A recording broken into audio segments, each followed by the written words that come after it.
começando o Artigo 5º, um programa que leva até você temas que estão na Constituição Federal e que fazem parte do dia a dia de todos nós, cidadãos brasileiros. No programa de hoje vamos falar sobre direitos autorais e pirataria. O artigo 5º garante aos autores o direito exclusivo de utilização, publicação ou reprodução de suas obras e assegura, nos termos da lei, a proteção às participações individuais em obras coletivas e a reprodução da imagem e voz humanas. Garante ainda o direito de fiscalização do uso comercial das obras para criadores, intérpretes e representações sindicais e associativas. E para falar sobre pirataria, nós recebemos dois convidados no estúdio do Artigo 5º. Está aqui conosco Luiz Henrique Dourado Sampaio, chefe da Delegacia de Combate aos Crimes contra a Propriedade Imaterial. Também vamos conversar com o advogado Asdrubal Neto, especialista em Direito Administrativo e Processo Penal.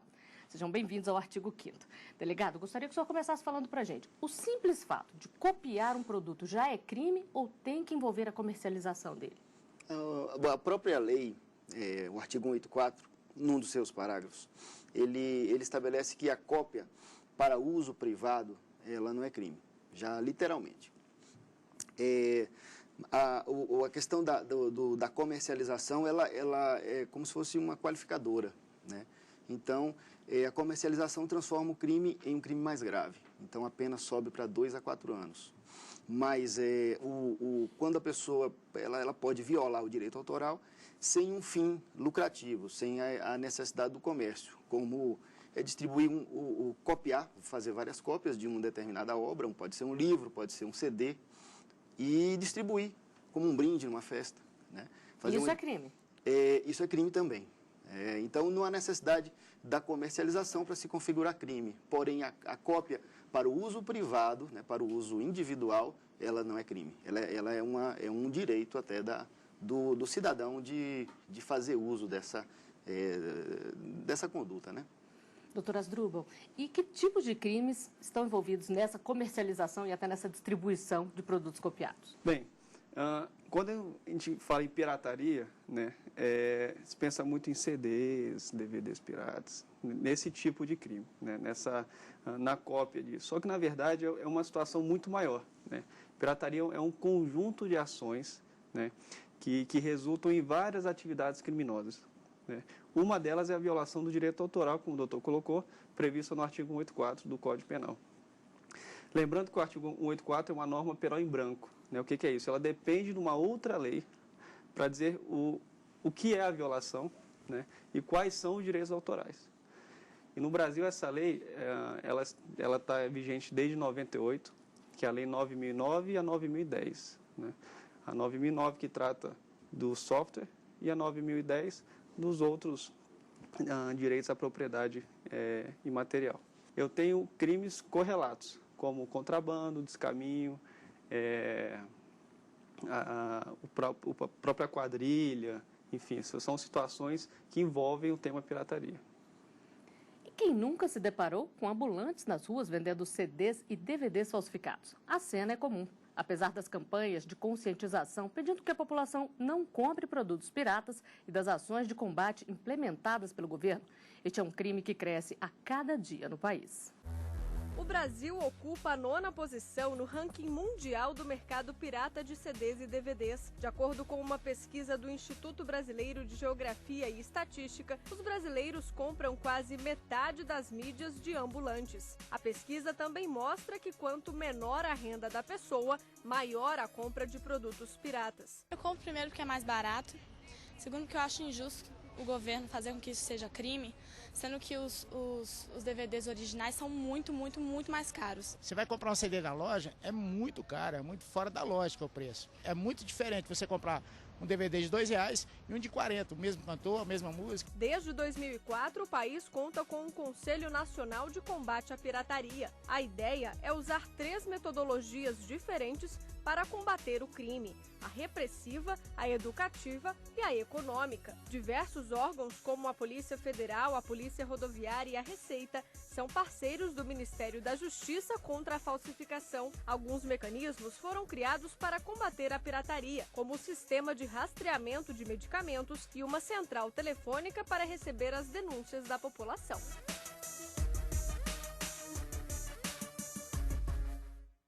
Delegado, em maio foi lançado o 3º Plano Nacional de Combate à Pirataria, que vai até 2016. Essas ações têm sido eficientes, já têm surtido efeito? Foi muito recente, né, o lançamento do plano, mas a gente tem uma expectativa muito boa. Eu ressalto uma questão que foi lançada no plano, que é um portal que vai unir as entidades que combatem a pirataria. Hoje existe uma grande dificuldade para você, na atuação, por exemplo, de marca. Para eu atuar na marca, a polícia atuar na marca, a gente precisa da autorização do detentor da marca. E aí eu tenho que entrar em contato com ele, solicitar uma representação e depois agir. Depois disso, eu vou pegar uma parte desse produto e vou encaminhar para a perícia. A perícia vai ter que procurar o detentor da marca novamente e aí buscar informações para ele dizer que aquele produto que foi apreendido é pirata. É realmente falsificado. É realmente falsificado. Então, ele vai ter que pegar especificações, ele vai ter que pegar, eventualmente, um padrão para poder comparar. E tudo isso leva muito tempo, causa muito desgaste quando se fala em um trabalho grande, grandes apreensões, grande quantidade. Esse portal ele vai permitir que as empresas, as pessoas jurídicas, coloquem lá as suas representações, o seu interesse em combate àquele produto pirata, e vai também colocar especificações, manuais, informações técnicas, para facilitar a perícia na hora de fazer o exame daquele produto. No caso de bolsa, sapato? Bolsa, sapato, então ele vai colocar lá. E o perito não vai precisar mais perder horas fazendo contatos, trocando e-mails, para conseguir esse material. Esse material vai estar lá. É um portal de acesso restrito, né, a policiais e a empresas credenciadas, mas ele vai facilitar o combate muito à pirataria. Agora, doutora Asdrubal, a gente viu aí na reportagem que o Brasil ocupa a 9ª posição no ranking. O que faz o país ter tanta pirataria? Eu queria saber também se isso afeta a imagem do Brasil no exterior. Isso é uma informação muito preocupante, né? E respondendo à segunda, sem dúvida afeta. Afeta porque isso impede investimentos de capital externo aqui no país para desenvolver tecnologia, por conta do medo que essas empresas têm em instalar seus parques industriais aqui, expondo a tecnologia, o direito a essa propriedade intelectual, que o Brasil tem dificuldade de controlar, sem dúvida alguma, né? Agora, o que leva a pirataria, as pessoas a comprarem esse material, muitas vezes não é nem a questão do preço, né? O preço está muito vinculado às mídias digitais, DVDs, CDs. Só que quanto mais a gente conseguir reduzir o preço desses produtos, né, as quadrilhas vão se especializar para conseguir valores ainda menores, né? E em muitas oportunidades o preço ele é um estimulante à pirataria, porque uma roupa de marca, uma bolsa, ninguém vai piratear uma marca desconhecida. Então, ela só existe porque aquilo traz um status, um valor econômico que as pessoas gostam de ostentar isso, enfim. Existe alguma cooperação internacional, alguma legislação que trate disso entre os vários países? A Organização Mundial do Comércio ela tem uma grande preocupação com isso, né? Tem várias convenções que tratam sobre o tema propriedade intelectual, só que são convenções muito antigas, né, que ainda não se modernizaram na velocidade necessária para combater esse crime. Delegado, e como é que são feitas as operações de combate à pirataria, as fiscalizações? Falando em mídias, né, CDs e DVDs, que a gente via bastante, porque está mudando esse quadro. Eu vi na reportagem deixar de ser tão comum. Está deixando de ser tão comum. Hoje você vai na Feira dos Importados em Brasília, que antes era um referencial de pirataria, e você tem dificuldade de encontrar o CD pirata. Por quê? Com a criação de órgãos no Distrito Federal, especializados no combate, com essa missão, que foi o caso da nossa delegacia, a DCPIM, o caso do CEOPS, a Secretaria de Ordem Pública e Social, esse combate se tornou sistematizado e intenso. Então, a gente está vencendo essa guerra devagarzinho. Mas o combate ele se dá na produção e na venda em atacado e no varejo estabelecido, nas bancas. Então, esse combate está atuando em quem fabrica, em quem vende atacado e em quem vende estabelecido em varejo. e a gente tem certeza que a gente vai vencer essa batalha. Agora, como é que vocês conseguem chegar a quem fabrica? É através do ambulante que é pego na rua, através de operações de inteligência? Como é que vocês conseguem chegar? São operações de inteligência, são operações que eventualmente envolvem interceptações telefônicas, operações que envolvem principalmente a entrevista de pessoas que foram presas. Aí você colhe a informação, trabalha a informação e muito trabalho duro. Acompanhamento, são noites, madrugadas sem dormir, e assim os policiais conseguem o resultado que a gente está conseguindo paulatinamente. Doutor Asdrubal, e no caso da pessoa que tem um produto que ela inventou, que ela criou e é copiado, o que ela pode fazer? O que o autor pode fazer para garantir seu direito? Olha, primeiro ele tem que demonstrar que é realmente o autor, né? Que é o dono daquela ideia, né? O dono daquele produto, né? Ele conseguindo fazer essa prova, né? Tendo elementos para isso, ele deve se direcionar a uma delegacia de polícia, a qualquer delegacia, e noticiar o fato à autoridade policial. Ela, então, vai tomar os encaminhamentos, né, doutor, para investigar e verificar se por trás dessa violação existem outros crimes ou não, ou é realmente só o de violação ao direito autoral. Ele pode ter direito a pedir indenização material de, por exemplo, é preso uma quadrilha que falsificava um produto, uma bolsa, um sapato. A marca pode pedir indenização além da ação criminal? Sem dúvida alguma. Até porque quando a gente coloca produtos de consumo, né, são produtos que em algumas situações não afetam muito a saúde. Mas quando a gente passa para medicamentos, por exemplo, são situações muito graves, que expõem muito a marca, alimentos, né? Hoje já se tem notícia de falsificação de alimentos. Até de alimentos? Até de alimentos.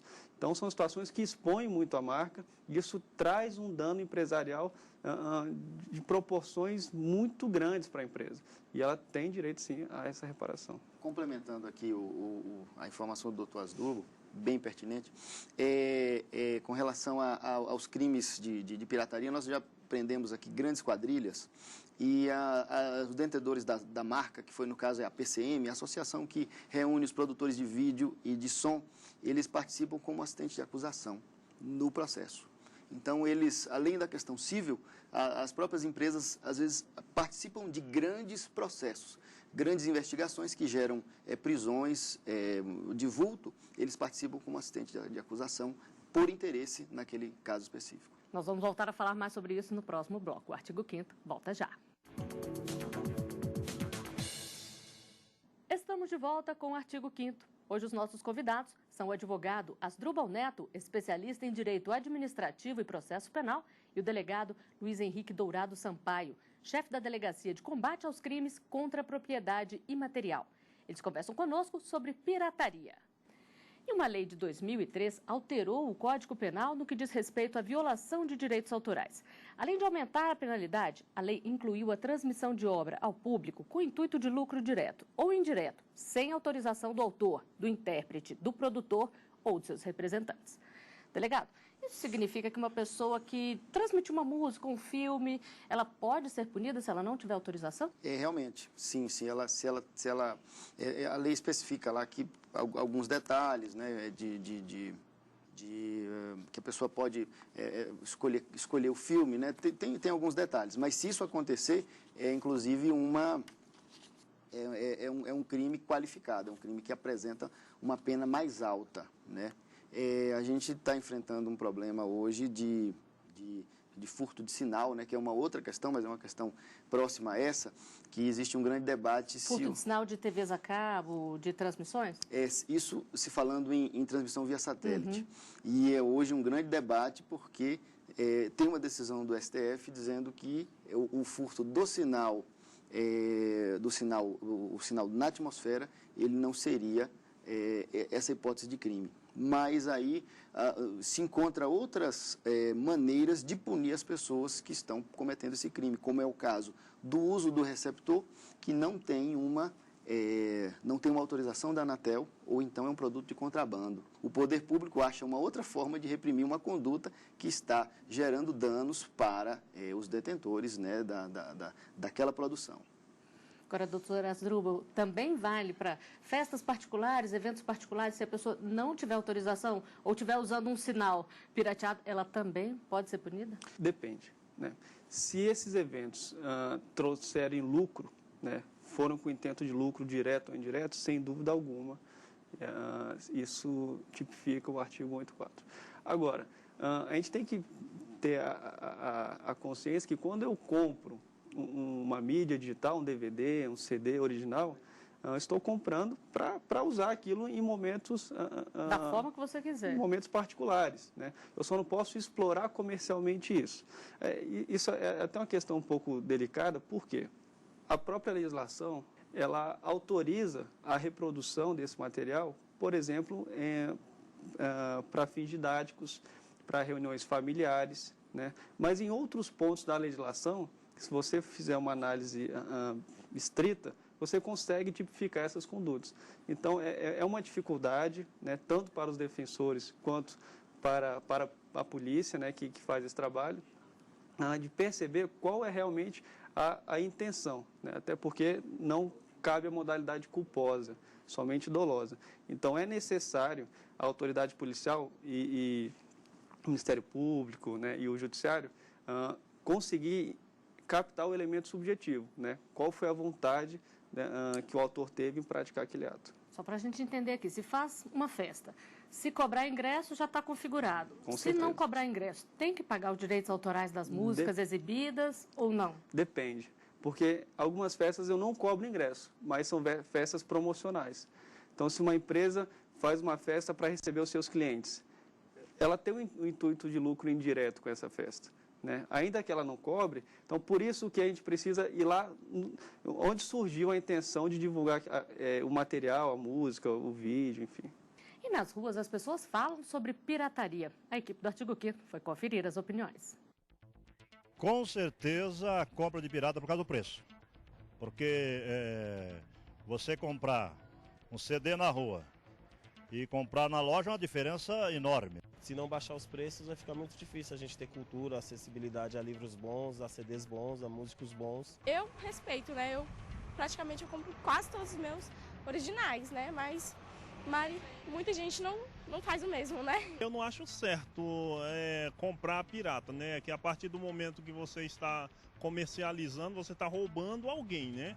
Mas quando você vai baixar da internet, eu acho que deveria ser um uso livre, né? Eu acho que deveria ser respeitado, né? Porque o artista trabalha muito, né? E hoje está uma pirataria, assim, fora do sério, né? Devia ter leis específicas para essas pessoas e para punir quem faz download indevido, essas coisas assim. A arte não é qualquer pessoa que tem, né? E deve ser valorizado sim. Doutora Asdrubal, a gente viu aí que as pessoas culpam o alto preço das mídias. A diminuição de impostos poderia ajudar a baratear os produtos e até diminuir a pirataria? Ajuda. Né? Diminuição de impostos, a redução da carga tributária, ela sempre ajuda.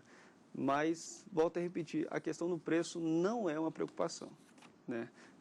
Apesar das pessoas insistirem muito nisso, um CD pirata é mais barato, só que se a gravadora conseguir colocar o mesmo preço, a pirataria vai deixar de vender o CD, vai vender só o arquivo digital, que o custo é zero. Eu não preciso de uma mídia. Você vai lá com o seu pendrive, pluga na banca, que já existem locais que fazem isso, e você baixa centenas de músicas ali.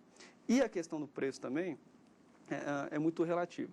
Se a pessoa passa em frente a uma loja famosa e tem uma camiseta preta, toda preta, de algodão, e essa camiseta tem a marca da loja no braço... Bem pequenininha, que às vezes nem se vê.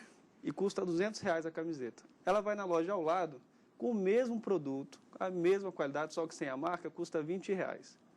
Ela vai lá fora do shopping e paga R$30 ou R$40 no mesmo produto pirata, só porque tem a marca de grife. Então, é uma questão cultural, né? É uma questão muito maior do que a questão do preço, de impostos. Às vezes, se aquela marca tivesse um preço reduzido por conta da carga tributária, a pessoa não teria interesse em piratear e nem de comprar a marca. Então, é um assunto bem delicado, uma discussão bem complexa. Agora, a delegada doutora Asdrubal falou ali em questão cultural. Como fazer para mudar essa cultura, então? O Plano Nacional de Pirataria foi interessante. Aqueles eixos da educação, do combate, né? Então, acho que você tem que fazer as duas coisas. Eu acredito que a disponibilidade, quando você encontra grande quantidade de produtos piratas ali fáceis para você adquirir, é um incentivo à pirataria. Então, da nossa parte, da parte policial, a gente quer tirar essa disponibilidade. A gente quer que se eventualmente o pirata for trabalhar, o sujeito optar por trabalhar na pirataria, ele trabalhe preocupado, ele trabalhe na clandestinidade, ele trabalhe com a sua mochilinha, com a sua banquinha ali móvel, para as pessoas não acharem esse produto com tanta facilidade. Na medida que ele está ali disponível, fácil e barato, eles vão comprar. Então, nossa preocupação é principalmente tirar essa facilidade de se localizar produtos piratas. E quem compra, doutor Asdrubal, pode ser punido também? Pode. Um dos verbos do parágrafo 1º do artigo 84 e do parágrafo 2º é justamente adquirir. Então, quem compra pode também. Agora, tem um grande problema, né? Que existem alguns princípios, algumas ideias do próprio direito penal, que é a intervenção mínima, etc., que dificultam isso. Né?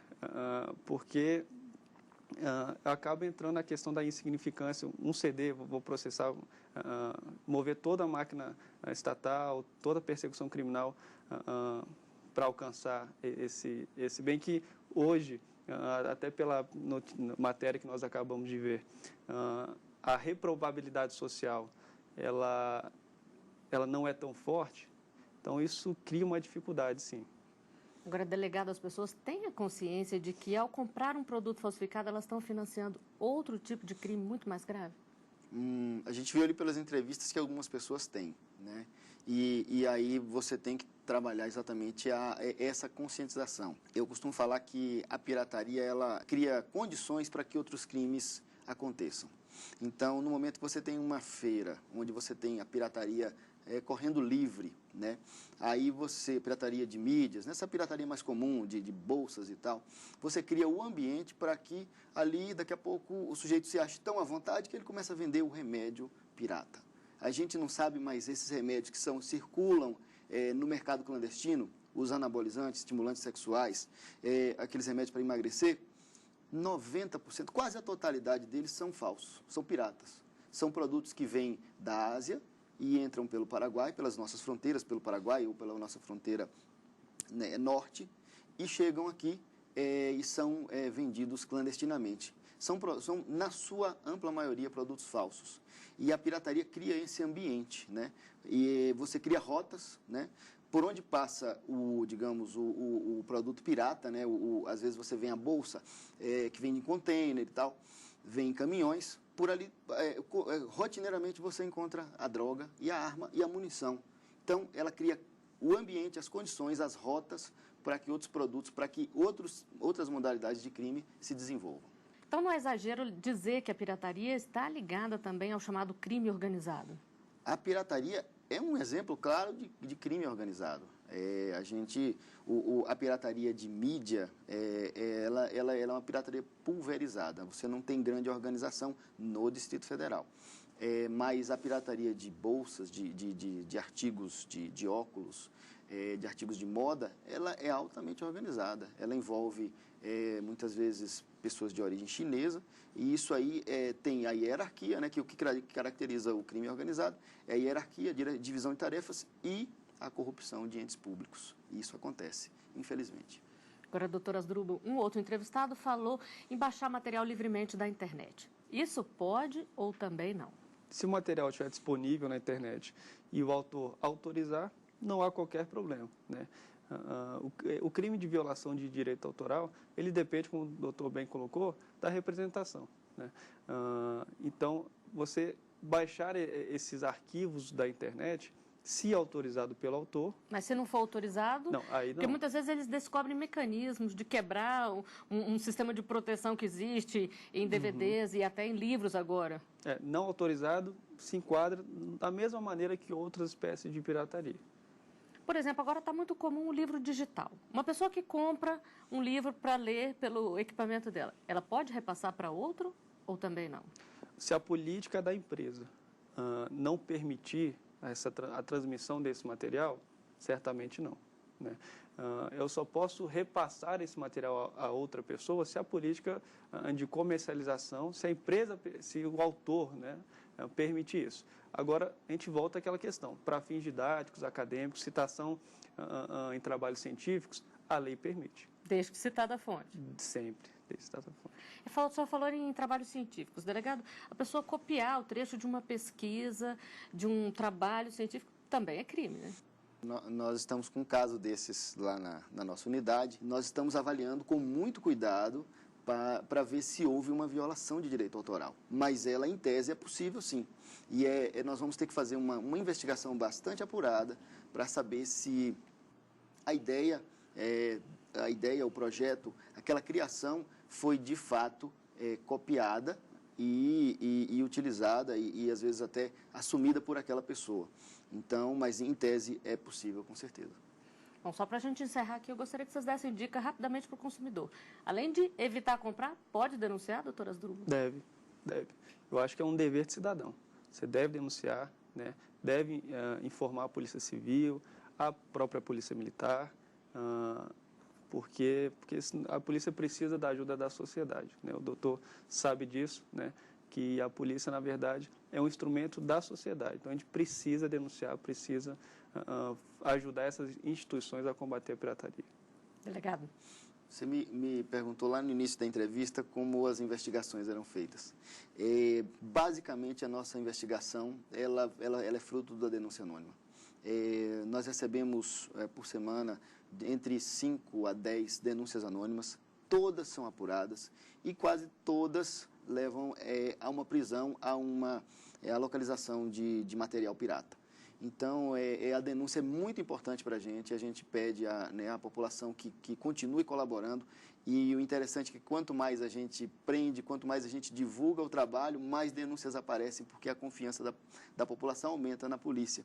E então, a gente pede que continuem mandando, todas as denúncias de pirataria são apuradas pela delegacia e elas são muito importantes. A gente pede essa colaboração da população e ela está sendo muito importante atualmente. E tem algum número para onde as pessoas podem ligar?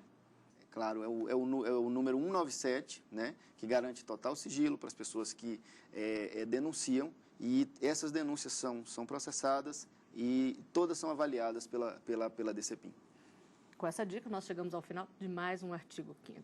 Doutora Asdrubal, delegado Luiz Henrique, eu agradeço a participação de vocês aqui conosco e lembro que você também pode fazer parte do nosso programa, mandando sugestões para o e-mail artigo5@stf.jus.br. A gente se vê na semana que vem. Até lá.